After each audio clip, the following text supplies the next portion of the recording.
Good evening. The Jays are moving on, defeating the Yankees 5-2 last night, and now waiting to see who they'll face in the American League Championship Series. While the team was clearly in a celebratory mood after the game, so too were fans. And that fan excitement continues today. CTV's Rahim Ladani joins us live with more. Rahim. Michelle and Nathan, good evening. I think the Jay Shop is the most popular tourist attraction in the city today. We've seen so many fans grabbing the hats and the T-shirts, the same ones that the players were wearing on the field yesterday when they defeated the New York Yankees and eliminated them from the postseason. While all the fans we've been speaking with are hoping this playoff run runs well through October. Bedazzled in blue, Jays fans are embracing every moment of Toronto's postseason push. It's great for the city, it's great for the economy, and it pulls the country together. For the first time since 2016, the Jays are heading back to the American League Championship Series. It's the team of destiny.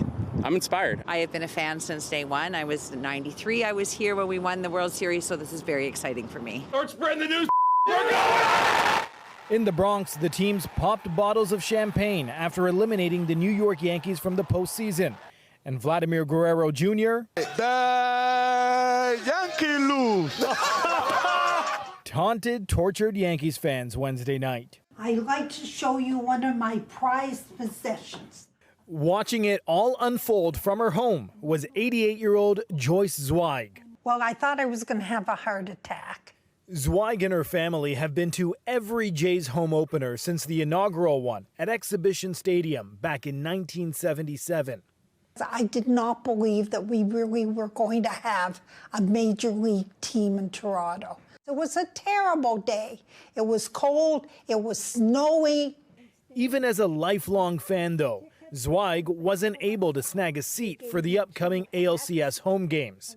And she isn't the only one struggling to access tickets. 50,000th in line, have a couple windows open for Game 7, Game 1, and thankfully I scored one ticket for Game 7, like right up high. The Jays still don't know if they'll face the Detroit Tigers or Seattle Mariners in the next round. But inside the Jays shop, fans buying merchandise have high expectations. Add it to the collection, collect them as we go, and the next one will be a World Series one, hopefully. As the Jays are 4 wins away from appearing in the World Series. Now, if you can't get your hands on any tickets, don't worry. The City of Toronto has announced that they will be hosting free viewing parties throughout the ALCS at David Pico Square. That all gets underway with Game 1 and 2 on Sunday and Thanksgiving Monday right here in Toronto at the Rogers Centre. Reporting live, I'm Rahim Ladani. Nathan, back to you. Thank you, Rahim. And as the ALCS comes to Rogers Centre, Toronto police are reminding the public the venue is a no-fly zone during all postseason games. Police say they identified and intercepted 3 unauthorized drones during the games last Saturday and Sunday. 2 people operating micro drones were charged and issued fines. Still ahead, the province says it's redesigning a stretch of Bloor Street to restore traffic lanes, but the bike lanes will remain for now as the government appeals a court decision blocking their removal. A man in his 50s is dead after what police in York Region say was an unprovoked attack. Tonight, a 23-year-old man is facing murder charges. CTV's John Musselman has more. Neighbors on this Richmond Hill street say the unprovoked attack has people feeling anxious and scared. This man didn't want to appear on camera, but he says he's considering adding stronger locks on his doors and more security cameras outside his home. It could be anyone. Actually, my wife was planning to go for a walk at about that exactly same time. York Regional Police were called to this home on Lorraine Street in Richmond Hill just before 5 p.m. on Wednesday evening. A 54-year-old man was assaulted outside of his home in what investigators describe as an unprovoked attack. The victim, identified as Amir Shafi, was transported to hospital with life-threatening injuries he did not survive. CTV News has obtained this security video. It shows the accused, identified as 23-year-old Raymond Kim, walking towards the house just minutes before the attack. He's wearing a hoodie and walks slowly down the sidewalk. There is no weapon visible in this camera angle. York Regional Police say he has been charged with second-degree murder and breach of probation. This neighbor saw the accused walking down the street seconds before it happened. Horrible, because because I'm concerned so much. I work at night, sometimes like 8, 9. So I do not exercise. So we're horrified. Police are currently not looking for any additional suspects. There is no additional risk to the public at this time. The motive is unknown. We did speak briefly with the brother of the victim this morning, who told us he had no idea why this happened, but the family wants justice. The investigation is ongoing. Anyone with information or security video is asked to contact York Regional Police. John Musselman, CTV News. Here in the city, police say a man found dead in Etobicoke Monday night was murdered. Police responded to a business near Vulcan and Iron Streets in an industrial area in Rexdale. They've identified the victim as 35-year-old Derek Chung of Brampton and say his body was found at his workplace. 36-year-old Leonard Emtage of Georgetown was arrested the following day. Police say he and Chung were co-workers. He was charged with improper or indecent interference with a dead body and second-degree murder. And we are monitoring a developing situation in Thornhill this evening. York Regional Police have a road closure in place for an investigation. This is along Nair Israel Drive between Bathurst Street and Bathurst Glen Drive. The CTV News chopper was on scene and spotted several police cruisers as well as a command post. Police have been there since shortly after 3 o'clock, but they haven't said what sort of incident or situation they are responding to. Still, they are advising people to avoid this area while adding there is no threat to the public at this time. More news in a moment, but first, a live look at the city. There's Rogers Centre. No games tonight. You'll have to wait till Sunday. Conditions are cool tonight and tomorrow morning as we drop into the single digits, so a jacket's probably a good idea.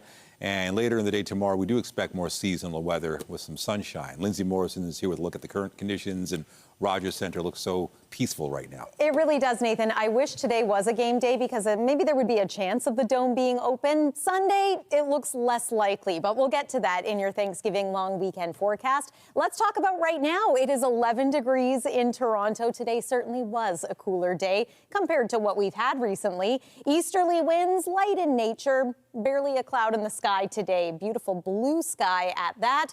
But here's the thing. Overnight tonight, we're actually going to be even colder in Toronto than we were last night, forecasting an overnight low of +1. So not surprisingly, Environment Canada has added cities like Toronto, Oakville, Burlington, and Niagara Falls to the frost advisory. Coming up, we'll show you how temperatures rebound somewhat heading into the weekend. That's coming up. But for now, Nathan, I'll send it back over to you. Thank you, Lindsay. Just ahead, good news for subway riders. The TTC's announced plans to increase service on Line 2. We'll tell you why and how often the trains will be running. There's a new development tonight in the bike lane debate with word the province is funding the redesign of a stretch of Bloor Street West. With a court challenge on bike lanes still ongoing, there has been some collaboration between the city and the province. CTV's Queen's Park Bureau Chief Siobhan Morris is live along Bloor West tonight to explain. Siobhan. Well, the province isn't dropping that fight. They're still determined to be able to remove bike lanes in other parts of the city. But in this area, they say they've come up with something that they think can respect the court decision as it stands right now. About a year after this stretch of Bloor Street West was redesigned, it's being reconfigured again. What we can do here is reinstate 2 vehicle lanes. So get Bloor back to 4 lanes in this portion that we've identified, but also provide a protected bike lane. This only affects a small stretch of Bloor, a little west of Islington, about 500 meters long. Sarkaria believes this approach respects a court decision protecting bike lanes, one the government is appealing. The mayor welcomes the compromise. Car drivers win, cyclists win, everybody's safe. The result, she says, of collaboration. You see 2 levels of government working together, doing drawings together and looking at each other's drawings and compromising and working, which is the best way, by the way. Construction starts around October 20th. The province is picking up the tab, $750,000. We should never have been in this position if the City of Toronto had just ultimately, when first installing these a couple of years ago, looked at approaches like this in which both vehicle lanes and bicycle lanes could be maintained. The minister calls this a first step and would consider other rejigs like this one. Many consistent with the court's decision moving forward, but ultimately our goal is to reinstate vehicle lanes across Bloor, University and Yonge to get the city moving again. We are seeing traffic actually moving fairly well right now, but it has been a slow crawl, a single lane moving towards Islington. That is what the province is hoping to remedy here. The construction, though, is going to last a few weeks at least. Again, it's supposed to start around October 20th. The court case, the province's appeal of the standing court decision, will be heard in January. Reporting live, I'm Siobhan Morris. Nathan, back to you. Thank you, Siobhan. Toronto police are asking for your help finding a trio of suspects after a stabbing in the downtown core. Emergency crews responded to the Bay and College area around 6:45 last night. They say a victim was approached by 3 suspects and then stabbed before making their way to College Station. They were taken to hospital with serious but non-life-threatening injuries. Investigators have now shared these images of the 3 suspects. They haven't said how the victim and suspects may have known each other, but they're asking anyone who knows where they are or what took place to get in touch. In Vaughan, the search is on for a group of would-be jewelry thieves after their plans were foiled earlier this week. York Regional Police shared these images of 3 suspects. On Tuesday afternoon, they say a man entered a store near Famous Avenue and Colossus Drive. He tried to prop open a door, but employees managed to close it. They say 6 masked men then got out of an SUV and walked towards the entrance, with at least one holding a hammer. But they fled after realizing the doors were locked. No damage or injuries were reported and no items were stolen, but anyone with information is asked to contact police or make an anonymous tip with Crime Stoppers. Provincial police made a surprising discovery after pulling over a driver for speeding in Burlington. OPP say they stopped a 60-year-old man on the 407 yesterday afternoon, clocked at a speed of 144 kilometers an hour. Sergeant Carrie Schmidt tells CTV News it was then determined the driver was out on the road with a license that's been suspended since 1985, not to mention 20 convictions of suspended driving. The Toronto man now faces more charges. He was turned over to neighboring police services under an outstanding warrant. The TTC is set to restore service on Line 2 to pre-pandemic levels. Mayor Chow made the announcement this morning. The move takes effect on Sunday and will mean trains arrive every 2 minutes and 20 seconds during the morning rush and increase service throughout the day. Service is also being added to the 72 Pape, 73 Royal York, and 94 Wellesley bus routes. Mayor Chow says adding 6 trains during the morning rush will mean the TTC can move an additional 6,000 people. We want TTC riders to have a smoother ride, don't wait as long. So instead of waiting for 3.5 minutes if you are just missed the train, it's coming much more frequent, 2 minutes, 20 seconds, shorter wait, less crowding, more trains. It's excellent news for TTC riders on Line 2. Chow says the TTC is also deploying crisis workers to the subway system starting in November. The mayor says riders who see something they want to report can do so through the Safe TTC app, and a team that includes a crisis worker will respond. Toronto Fire Chief Jim Jessup is calling for regulations on lithium-ion batteries, calling them the fastest-growing fire safety risk in the city. From a federal perspective, much like our counterparts, New York State and California have done, looking at legislation that regulates and requires a standard for the types of batteries that are coming in.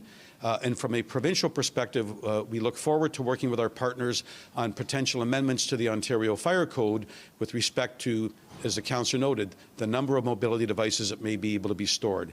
Are there requirements that should be put in place for charging stations and fire separations for these types of buildings? Jessup says there's been a 590% increase in fires related to lithium-ion batteries since 2020. The chief specifically referenced the fatal fire on Bloor Street in February and a fire on the TTC on New Year's Eve during a news conference at City Hall this morning. He's calling for collaboration with the federal and provincial governments to introduce regulations to prevent these fires going forward. We turn now to a major development in the Middle East. There is joy and relief on both sides after an apparent breakthrough in efforts to end the devastating war between Israel and Hamas. There is cautious optimism after the first phase of a U.S. ceasefire plan was agreed to. It includes a halt to the fighting, a return of the hostages in exchange for Palestinian prisoners, and the delivery of food and aid to Gaza. CTV's Heather Wright has the details. Standing on top of emergency vehicles, paramedics in Gaza City celebrate the first step toward peace. Honestly, these are indescribable feelings, this man says. We can't believe it. At Hostage Square in Tel Aviv, dancing and singing. Hope that finally the hostages will soon be home. This is the joy that we are waiting for. While many important details still need to be ironed out, the first phase of this truce will see all remaining Israeli hostages freed in exchange for hundreds of Palestinians being held in Israeli jails. Israeli forces will also withdraw to an agreed-upon line. The next 48 hours are crucial. We urge the parties, particularly Hamas, to follow through, release all the hostages. Many questions still remain, with the more contentious elements of a long-term deal yet to be agreed to, including Israeli demands that Hamas disarm and the complete withdrawal of Israeli troops from the enclave. When they disarm, whether Israel withdraws sufficiently to send a signal to Hamas that they can disarm, those are the questions going forward. In the meantime, Israel is preparing hospitals to receive the hostages once they are released after more than 730 days in captivity. Palestinians hopeful that once the bombing stops, they can begin to rebuild their lives. A daunting task with an estimated 2 million people displaced, according to the United Nations, and much of the enclave reduced to rubble. What we need, of course, is humanitarian supplies. We need food, we need water, hygiene, tents, equipment for the winter to support people in this new phase of the response. U.S. President Donald Trump says the 48 remaining hostages will be released on either Monday or Tuesday, 20 of whom are still believed to be alive. Heather Wright, CTV News, Toronto. And Global Affairs says Canadian aid is ready to be deployed into the Gaza Strip. Millions of dollars worth of pre-positioned supplies are ready for the United Nations and others to distribute. It's still unclear what Prime Minister Mark Carney accomplished on his recent trip to Washington to meet with Donald Trump. But a comment by the U.S. Secretary of Commerce initially sent a chill across the border. CTV senior political correspondent Mike Lecouteur on reaction in Ottawa today. A day after the American Commerce Secretary said Canada must come second to the U.S. in the auto sector, Canadian lawmakers and car makers insist the industry isn't in danger. They don't ask, is it Canadian or American? They said, can we ship it by Tuesday? At a Senate Committee on Foreign Affairs, Canadian automotive groups tried to calm the waters. The head of the Canadian Vehicle Manufacturers Association says Howard Lutnick's comments are just posturing. We know that we need each other. We have an integrated supply chain. Canada is the most important market for the U.S. auto manufacturing sector. So we should expect these ups and downs through the next few weeks. The U.S. currently has a 25% tariff on Canadian-made cars, with a carve-out for the U.S. elements in those vehicles. However, the Canadian auto parts industry says their American counterparts are lobbying the White House. Those Canadian assembly plants buy $25 billion worth of parts from our factories every year, and you're hurting us. The Ford Motor Company reported that tariffs will cost it about $2 billion U.S. this year. General Motors lost $1.1 billion in the second quarter. Conservative leader Pierre Poilievre says the Prime Minister isn't standing up for the industry. He's accepting second place for Canadian auto workers and continuing tariffs on our finished products. The federal finance minister disagrees, saying the Carney government is fighting for the auto sector and its workers. I see ourselves, when I say that, Canada and the U.S. more as complementary than in real competition. That argument is likely being made by the Minister of Canada-U.S. Trade, Dominic LeBlanc, who remains in Washington to continue talks with his American counterparts. Mike Lecouteur, CTV News, Ottawa. Canada's industry minister spoke to business leaders in Toronto today. Melanie Joly outlined a new strategy to address tariffs, jobs, and investment. CTV's Rachel Aiello has the details. Today, Industry Minister Melanie Joly said the federal government has a vision to bring Canada into a new industrial era. It's a three-pronged strategy: protect tariff sectors, create new jobs, and draw in global investment and talent by building up key Canadian industries. We know that we can build the best ships, the best planes, the best drones, and have very strong supply chains across the country. We can have researchers, engineers, and welders at work. We will use the power of procurement to create jobs. Because ultimately what I've learned is companies rather have contracts than subsidies from the government. Detailing how she and Prime Minister Mark Carney plan to make this happen, Joly said Ottawa will leverage the new Buy Canadian edict to source domestic goods such as lumber and steel for future home building and defense contracts. And approving major projects will fuel growth in the critical mineral and energy sectors. Though experts are already cautioning strategies like this can go sideways quickly, and the key challenge will be how it's executed. The minister, tapping into her time as Canada's top diplomat, also said she wants to see Canadian companies become bigger, not only to solidify Canada's sovereignty, but to increase this country's soft power and influence abroad. Rachel Aiello, CTV News, Ottawa. The fourth Nobel Prize of this week was announced today in Stockholm. The Nobel Prize in Literature for 2025 is awarded to the Hungarian author Laszlo Krasznahorkai for his compelling and visionary oeuvre that in the midst of apocalyptic terror reaffirms the power of art. Works by the latest Nobel laureate have been praised for their artistic depth. He's received many other awards, including the 2015 Man Booker International Prize and the National Book Award for Translated Literature in the U.S. Several of his works have been turned into films. Coming up, a milestone on the measles front. Ontario's measles outbreak is declared over. The update from Public Health.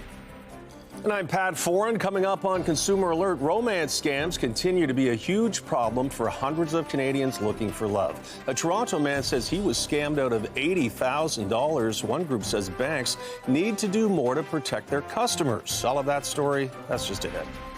Well, no doubt it was a chilly start to the day today. Communities like Peterborough and Waterloo below the freezing mark. We were at about 4 degrees early on today in Toronto, which was our coldest temperature since about the first day of June. And waking up tomorrow morning, expected to be even colder, maybe a low of about 1 degree. But we do rebound over the next few days. It's going to be a pretty nice weekend to go out and enjoy a pumpkin patch. But there is the possibility of some unsettled weather. We'll take you through the long-range forecast coming up, and stay with us. We've got another full night of great shows for you right here on CTV. When you see it happen, send it to CTV News. Text 10400 from your screen to ours. Text 10400.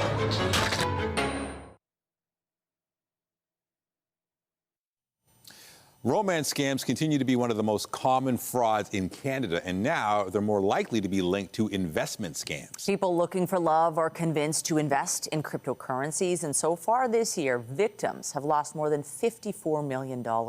Here's Pat Foran with a Consumer Alert. Pat. Thanks, Michelle and Nathan. A Toronto man says when his marriage ended, he went online looking for companionship. He thought he found his soulmate, but not long after they connected, she suggested he invest in crypto, and he was scammed out of $80,000. My separation, then it was also a traumatic experience, right? Hugo Sanchez of Toronto says when his marriage ended last year, he was at an emotional low point. He turned to social media to try and find a friend. I was very vulnerable. I was not in my best stage, and I did some internet surfing. Sanchez says online he met a woman named Lena who claimed to live in Seattle. They struck up a friendship and even spoke by Zoom several times, but it was mostly texting, and within weeks she had convinced him to invest in cryptocurrencies. She claimed he would triple his money, but over time he was scammed out of $80,000. I felt devastated, obviously. It was the savings and also some money that I didn't have. Sanchez is in his 40s, but many romance scam victims are seniors. Elaine Harnham met a man online and was scammed out of $20,000. He fell in love with me when he seen my picture. These scams are not small crimes. They're crimes of trust. They rob people of their savings. They rob them of their dignity and their trust in other people. The Canadian Association of Retired Persons, CARP, has been raising awareness of romance scams, grandparent scams, and investment fraud.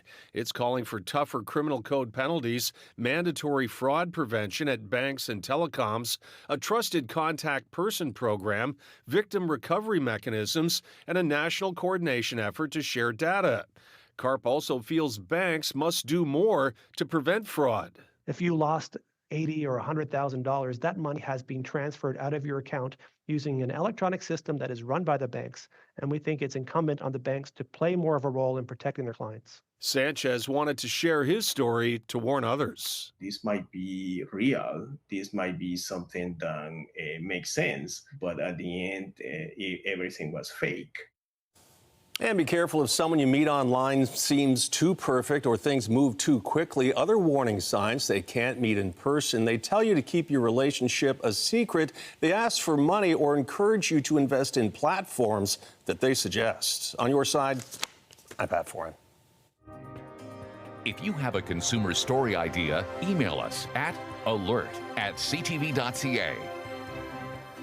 Well, it is a clear night, but certainly you feel it out there. It is chilly, but really it was a nice day. It was so nice to see Lindsay at a farm today. Beautiful conditions. Yeah, it's one of the signs of the season when you're at a farm. You see the pumpkins and everything else, but it is a little chilly tonight. But dare I say, it was the quintessentially perfect early fall weather day. I mean, we haven't had a whole lot of those. It's been a prolonged summer. So yeah, today was awesome to get outside and enjoy that. We had beautiful sunshine, clear skies and cool temperatures tonight. Yeah, that does mean the risk of frost. But here's a look at what we got up to a little bit earlier today on CTV News at noon. We were at beautiful Spring Ridge Farm in the Milton area.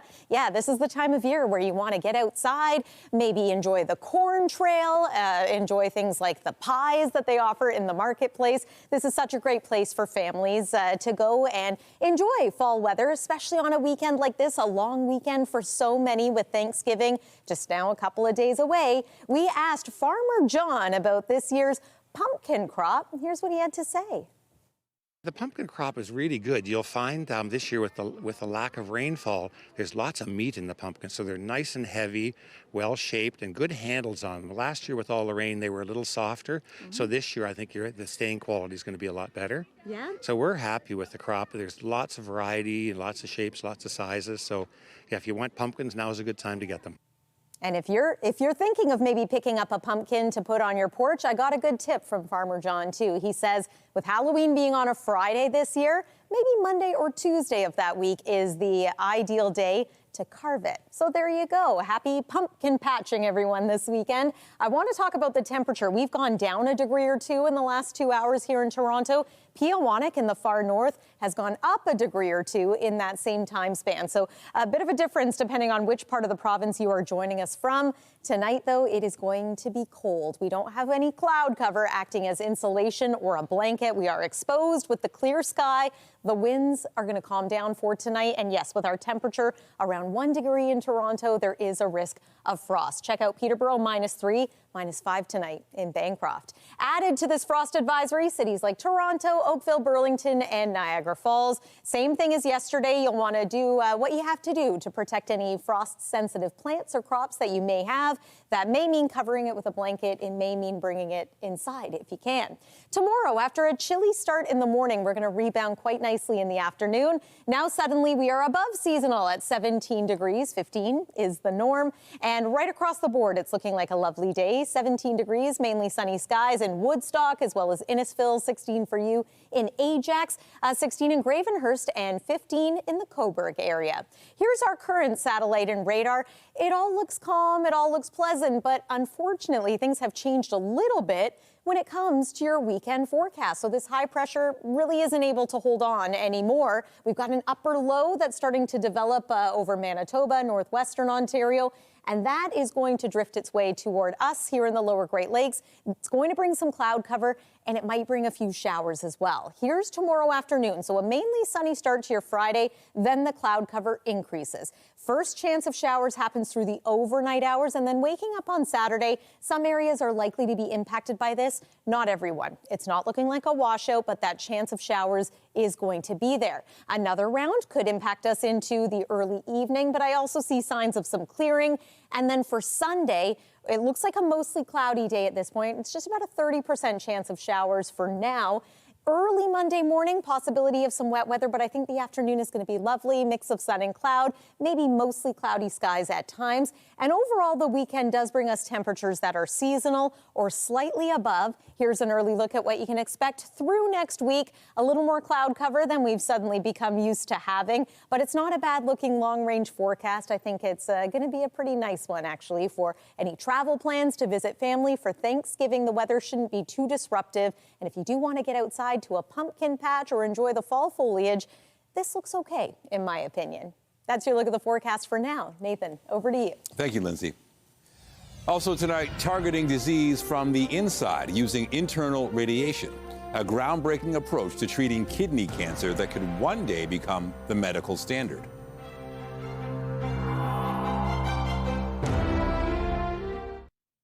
An Ontario hospital is hoping to recruit patients for a medical trial that involves a novel way to treat kidney cancer. As health reporter Pauline Chan tells us, it's already been proven successful in treating other forms of cancer.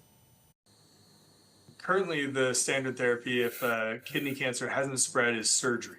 So either taking the whole kidney out or just the tumor and leaving and just a portion of the kidney itself. Dr. Derek Kuhl says kidney cancer can affect younger patients with a genetic predisposition to it, but generally patients are older, and it's been associated with things like diabetes, obesity, and high blood pressure. So it's one of the few cancers where we're actually seeing an overall rise over time in our population. Kuhl has been trying a new minimally invasive way to treat kidney cancer. It's called Y90 radioembolization. Fancy term for basically, we have these tiny beads. In fact, I can show a little vial here.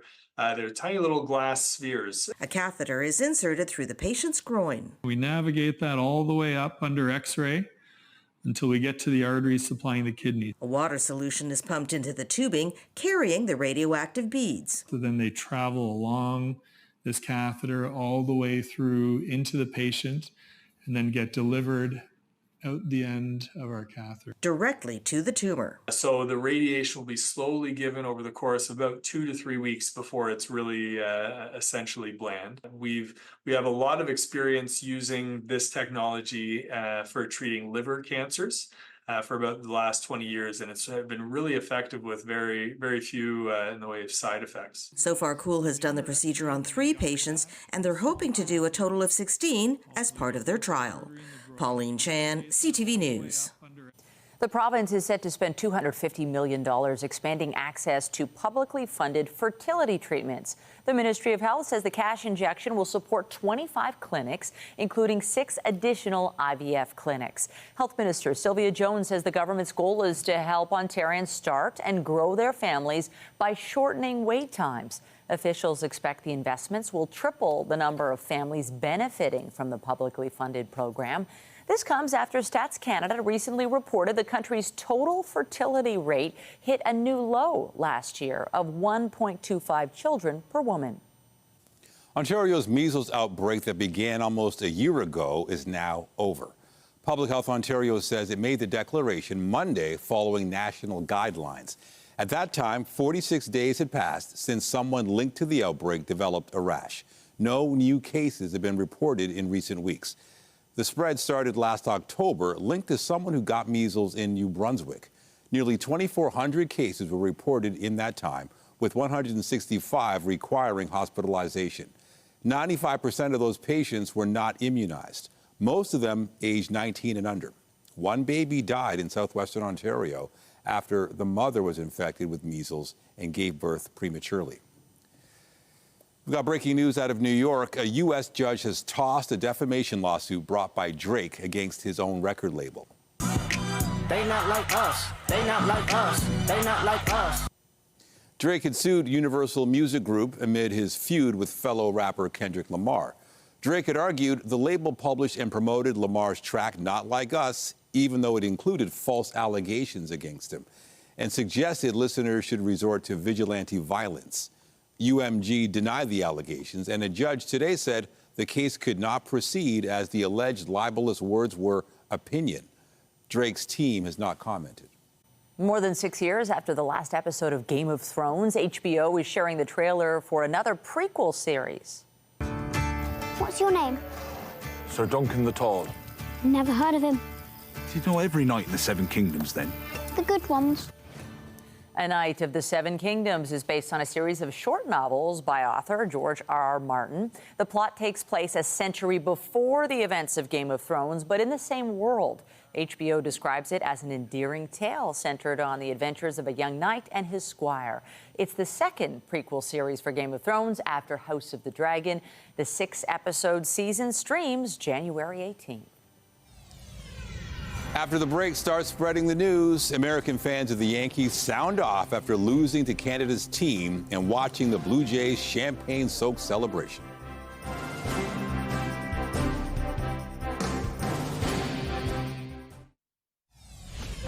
It's the team of destiny. I'm inspired. I have been a fan since day one. I was 93. I was here when we won the World Series, so this is very exciting for me. Updating our top stories, Jays fans are ready for the American League Championship Series after the team beat the Yankees last night to win the ALDS. Tickets for the games at the Rogers Centre went quickly today after they were released for sale. It could be anyone. Actually, my wife was planning to go for a walk at about that exactly same time. Residents of a Richmond Hill neighborhood are in shock after a 54-year-old man was killed outside his home in what police say was an unprovoked attack. Video obtained by CTV News shows a man walking towards the victim's home minutes before the attack. Police have arrested 23-year-old Raymond Kim. He's facing charges of second-degree murder and breach of probation. Car drivers win, cyclists win, everybody's safe. And a small section of Bloor Street West appears to be the site of a compromise between the city and the province in the battle over bike lanes. The Ford government announced it will pay for the reconfiguring of about a 500-meter stretch of Bloor West. The new design will reinstate 2 lanes of vehicular traffic, but also provide a protected bike lane. The Minister of Transportation says he would consider other similar rejigs in other areas where the province wants to see bike lanes removed. Remember to keep up to date day and night at ctvnewstoronto.ca by downloading the CTV News app. And if you have a news tip, photos, or video of breaking news, let us know. Aritzia's expansion into the U.S. is going well. B&M Bloomberg's Mirella Fernandez has more on the retailer's success and the day's other top business news. Revenues up 32% at Aritzia. The Canadian clothing retailer reported its latest earnings after the trading day ended. Net revenue came in at $812 million for the latest quarter, and that easily surpassed expectations. The company is seeing strong sales in the U.S. They were up 40% year over year. A company called Deep Sky plans to build a carbon capture facility in Manitoba. The $500 million project would capture about 500,000 tons of carbon dioxide a year and send it underground. Deep Sky is looking to build outside of Brandon. Box office revenue came in at $37.7 million for Cineplex in September. That's $2 million more than September of 2024. Cineplex says moviegoers came out to see The Conjuring: Last Rites, and that helped to boost its bottom line. Here are the closing numbers for the day.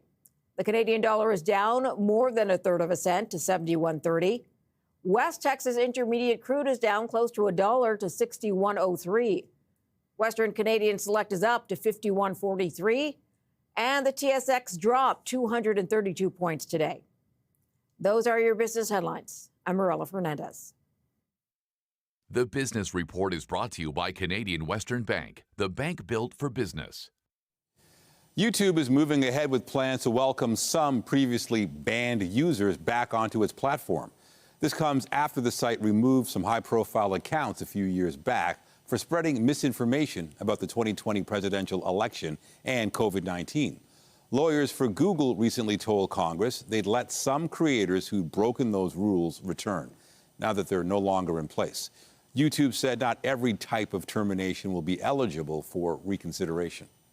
Meanwhile, PepsiCo topped Wall Street expectations for its third quarter, with net revenues coming in at just shy of $24 billion U.S. This comes amid pressure from activist investor Elliott Management to boost results and some customer pushback over price hikes in recent years. PepsiCo says the impact of tariffs slowed core earnings by 3 percentage points, but it expects growing margins for North America beverage sales later this year. The Maple Leafs broke the ice on their 2025-2026 campaign last night against the Montreal Canadiens. On a break, Matthew dies, and Montembeault makes the stop. In front, Riley scores! Morgan Riley gave the Leafs the lead midway through the third period. They added a pair of empty netters on their way to a 5-3 win. Leaf fans spoke about their hopes for the new season. What are you looking for this season in the Leafs? Matthews to take the next step. He's the captain. No Marner, no problem. And we have a tougher team. We need Stolars and Wall to stay healthy. And always optimistic. Love the Leafs for life. The Leafs usually have a strong season. We'll probably have another strong season. Maybe we'll make it past the second round again. As a team, as a country, we always come together for Toronto. So we're just going to keep fighting and hoping for more wins. Nice. Is this the year? This is for sure our year. Go Habs, go! Go Leafs, go! All right, hold that note. Now, the Leafs will be back on the ice Saturday to play the Red Wings in Detroit. For baseball fans in the Big Apple, last night's loss wasn't the way they wanted things to go. Many were seen leaving Yankee Stadium before the game even ended. CTV's John Valley-Rouse sampled what Americans are saying one day after the Yankees were eliminated. On America's Fox Sports, as they watched the Canadian team celebrate, there came the moment of pure joy for Jays fans. The Yankees lose. Vladimir Guerrero Jr. and slugging legend David Ortiz, repeatedly ribbing panelists Derek Jeter and Alex Rodriguez, both Yankees legends. Hey, let's do it again. The Yankees lose. Fox 5's Richard Jacobus is live. Earlier on a local Fox News station, the reporter expressed surprise as Yankees fans streamed out of the stadium before the game ended. I think we could say this is over. I've never seen a mass exodus like this. You like losing? While on the Talkin' Yanks podcast, the hosts couldn't have looked more disheartened, summed up by this play on the Boys of Summer that was a headline in the New York Post. The Blue Jays were better and kicked their ass. On New York-based WFAN Radio, callers acknowledged the Jays played well, and the host posting this message. Just watching Vladimir Guerrero Jr. celebrate, good for him, he deserves it. He's not the fraud. The Yankees are the frauds. This offense was a fraud. It's really a masterclass. Rodriguez noting the Jays came in last place in their division last year, but made a remarkable turnaround, what some in New York thought was a fluke heading into the playoffs. They came into New York saying, oh, so you guys all think that this was a fluke. And over 4 games, they showed they were the better team, they were better prepared, and they played better. As for how the Jays will fare going forward, how do you like their chances right now? I love their chances. While Yankees Nation hearing the line, sports fans in Toronto are so accustomed to hearing. As you said, there's always next season. Hope springs eternal. John Valley-Rouse, CTV News, Toronto. But for the Jays, they're still this season. Just ahead, turning up the heat in Toronto. Hundreds of dancers converge. Their shared passion for salsa and bachata on full display as they tear up the hardwood. Get Toronto's top stories, breaking news alerts, and watch live. Download the CTV News app. The Royal York is alive with the sounds of salsa this week. Dancers from around the globe are in town for the 21st annual Salsa and Bachata Congress. CTV's Jessica Smith has more on the competition. Two steps, body rolls, shoulder leans, and lifts. You'll see it all at the 21st annual Salsa and Bachata Congress. We have all levels. We have amateurs, we have children, we have professional, we have rising star, which is like our semi-professional division. And this is the first and largest competition of its kind in Canada. The Congress brings together the best in pro and amateur dancers from Canada and around the world. For the dancers, it's an opportunity to not only show off their hard work, but to connect with the dance community. The whole community comes together and shares their passion for this culture and this dance. Like you said, from beginners to people who've been doing this for over 20 years. So it's just beautiful to see everyone come together and enjoy the music. The Congress is also a qualifying event for international competitions, giving Canadian dancers the chance to compete at the highest level. We actually have qualifiers here for the Summit, which takes place in New Jersey, and that is a world championship. And we also have qualifiers here for the Universal Dance League, which takes place in Italy every June. Doing it all for the love of the big moves and signature styles. So I think we like a little bit of everything. That's why these weekends are so special to us, is because it's literally 5-6 days of nonstop adrenaline. From pro to amateur, roughly 800 dancers over the next few days are going to be performing. The 21st annual Salsa and Bachata Congress runs all the way through until October 13th. Jessica Smith, CTV News. Like fun. We need to learn how to salsa, don't we? Yes. Do we? Can you? No. What about Lindsay? You could probably do it. I could try. Yeah, you're a not as well dancer. as Jessica could, though. I'm going to try and give you one more look at the weather forecast. I can do that a little bit better, perhaps, than dancing salsa. Here's the frost advisory that is in place around the GTA once again for tonight. And then tomorrow, our forecast daytime high, 17 degrees. Mainly sunny skies for a portion of the day. Cloud cover is going to increase. Here's your fall colors report. We're starting to see more of those colors around the GTA and not just in central parts of Ontario. And then your 7-day forecast, bit of cloud, chance of showers over the long weekend, but temperatures at or above seasonal. Michelle and Nathan. Thank you, Lindsay. That's it for us, but be sure to join Omar Sachedina tonight at 11 for CTV National News, followed by Zoraida Allman with our next local newscast at 11:30. Meantime, our coverage continues anytime on CP24 and at ctvnewstoronto.ca. For Lindsay Morrison and the whole team here at CTV News, thanks for watching and have a great night.